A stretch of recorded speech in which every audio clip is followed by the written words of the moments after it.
Hey guys, welcome back to the Bat Cave. So, by the time this is uploaded, it'll probably be New Year's Eve, so I'm just gonna say it straight to your face. Happy New Year. Happy New Decade. Are you guys ready for the 20s? I know I am.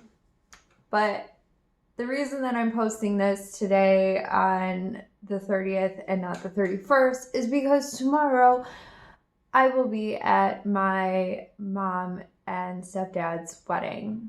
Yes, I have always called him my stepdad since I was very little. They've been together for over 20 years at this point. They've been together, I want to say, since like 96, 97. So it's been a long, long time coming. Oh, yeah. So, on that note, how's your decade been? Yes, I'm smoking.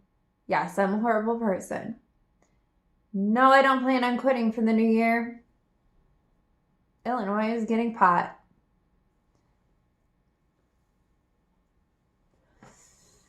The other reason I'm smoking in this video is because I want to make it short and sweet. And I'm in my bat cave, which is also my garage, which is also where I smoke. I will probably be out of the bat cave in the new year. I recently got some new technology that I am very interested in trying out. And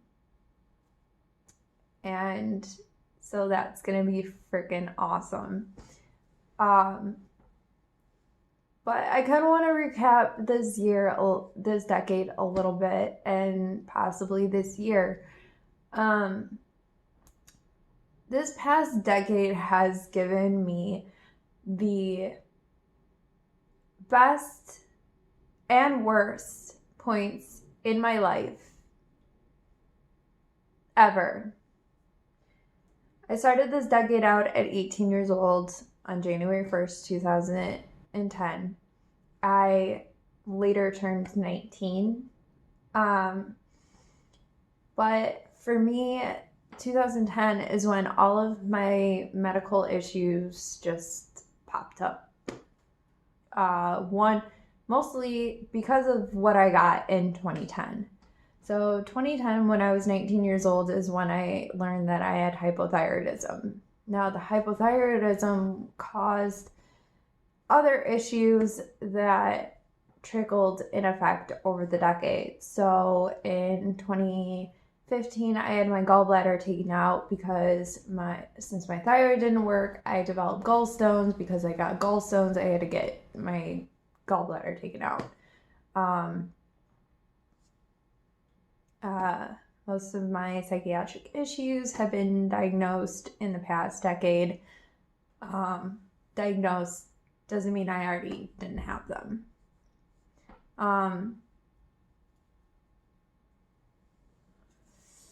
I met two wonderful boyfriends. The first one I met in 2010. We were together for 4.5 years. And the only reason I bring him up is because he is the reason why I met the second greatest person in my life. And that is my best friend, Sam. Now, most of you know from previous videos, I lost Sam. I shouldn't say I lost him. Our whole friend group, his entire family, we lost him in 2018. He passed away from complications of being a type 1 diabetic. And from what I know, he had been diagnosed as a type 1 diabetic before the age of 1. So he lived 24 years of his life with this disease that has no cure. And so I met him in 2014. I lost him in 2018. And you're probably thinking in your head, Kelly, you only knew him for 4 years. Why is his passing such a heartbreak? And I'll tell you this. It is not how long you know someone. It is how much you know someone. And for me and Sam, it was like magic. The first time we ever met in 2012. And unfortunately, because we are 2 years difference, and he was a good friend of my ex's cousin, we didn't really start hanging out until after he turned 21, which was in 2014. So I met my husband this decade. I met him in 2015. I was married to him in 2016 on two opposite ends of the calendar. Because I know people are probably thinking in their head, dude, they only were together for like a year. We met in March of 2015. We were married in November of 2016. We were together for about a year and a half when we were married. But that's another thing. When we met, it was like we had known each other for ages. Like past lives, this life, things like that. We had known each other like that click. So we've been married for 3 years now.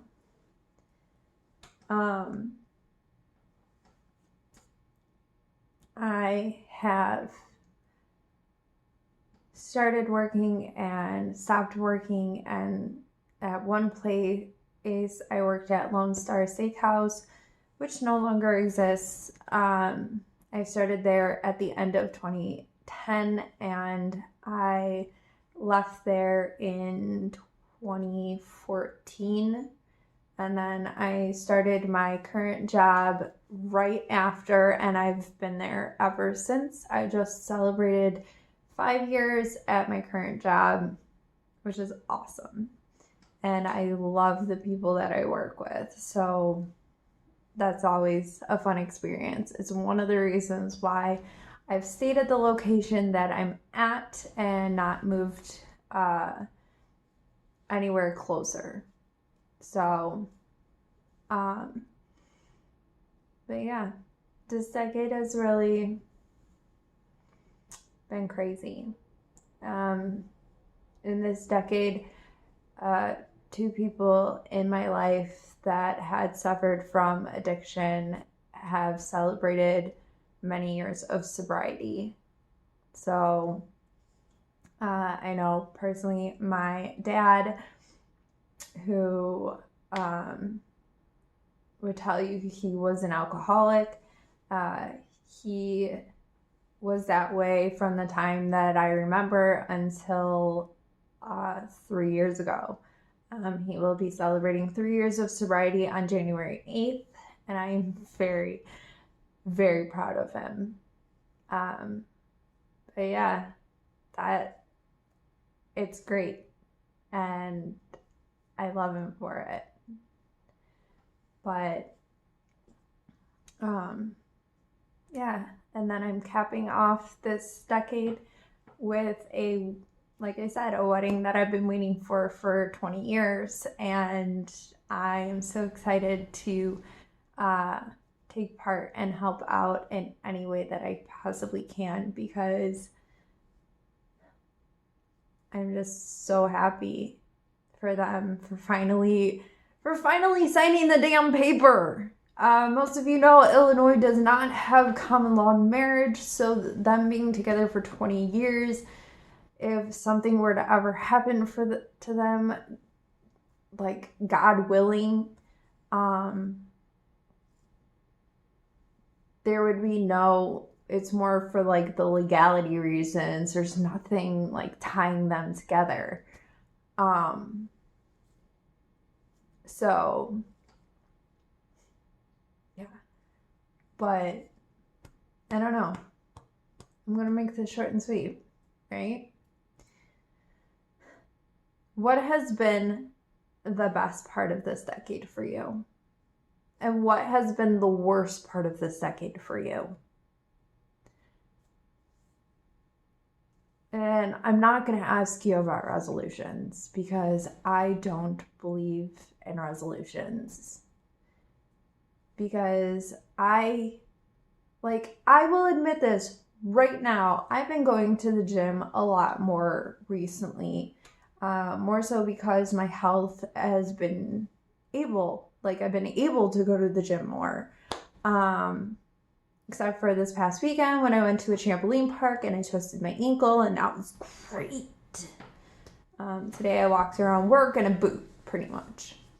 But coming January 1st, like those first 3 months up until about March, going to the gym is going to be a pain in the freaking ass because we've got all of those people that say, I'm gonna lose 20 pounds in a new year. I'm gonna be fit. I'm gonna be healthy. I'm gonna do this. I'm gonna stop smoking. I'm gonna stop drinking. I'm gonna go to the gym more. I'm gonna meal prep. I'm gonna do all this shit.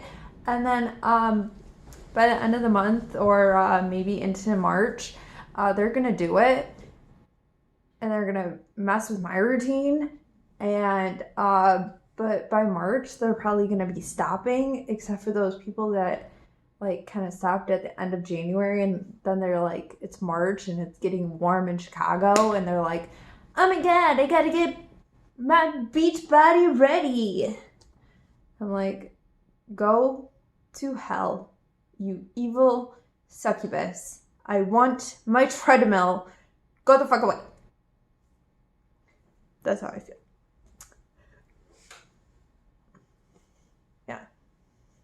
But I have one goal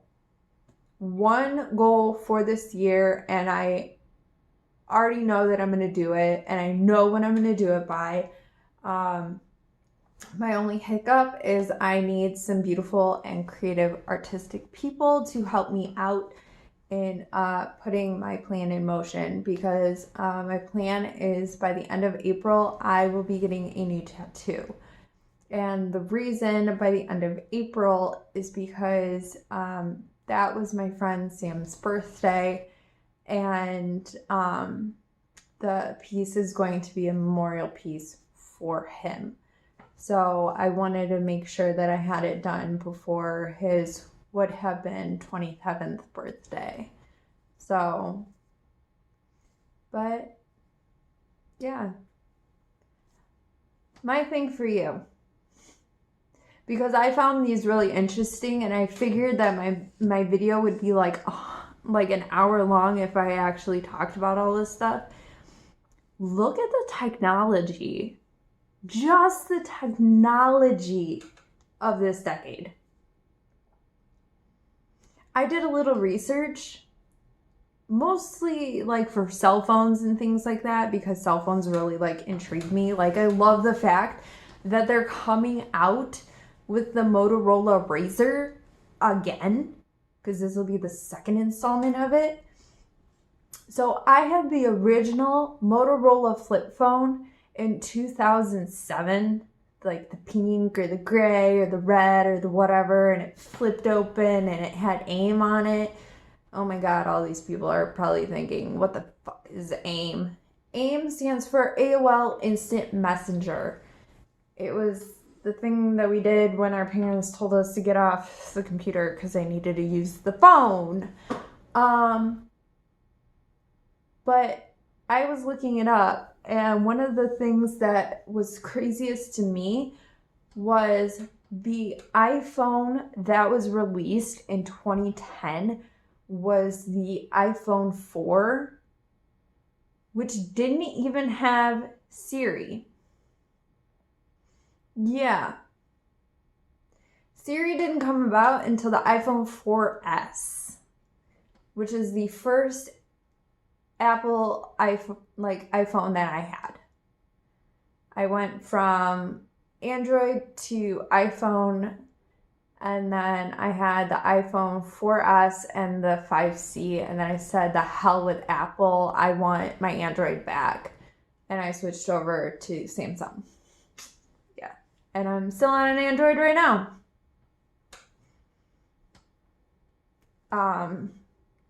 But yeah, so 10 years ago, we didn't have Siri. We probably didn't have all of like the Alexa and the Google and the this and the that either. Like, oh my God, look at the cell phones. It's crazy.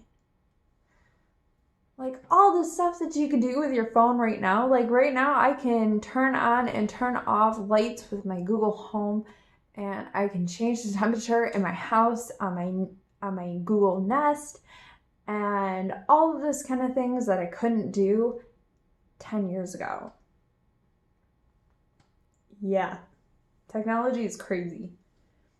But all right. I'm done. This is it. So I'm signing off from the Batcave. I will see you in the new year. Be safe. Help others be safe. And you'll see this beautiful mug in 2020. Oh my God, our vision is going to be so great because we're finally seeing 2020. Sorry, I had to throw that in. It's so annoying because I wear glasses for reading. And my sister made that joke the other day. It was awful. Oh my God, Kelly, you're finally going to see 2020. You're like, dude, put your glasses on. You can't even see 2020. End of rant. All right. Bye, guys. I'll see you next time. Probably not in the Batcave. I know that I've been saying that a lot. And, but yesterday in Chicago, it was 60, and today it is 30. And that's the weather we've been having. So that's why I've been in the Batcave as long as I have. Because we had a green Christmas and a white Halloween. All right. I'm done. Goodbye, 2019. Thanks for the memories. Didn't mean to quote Fall Out Boy. I'll see you guys later. Bye.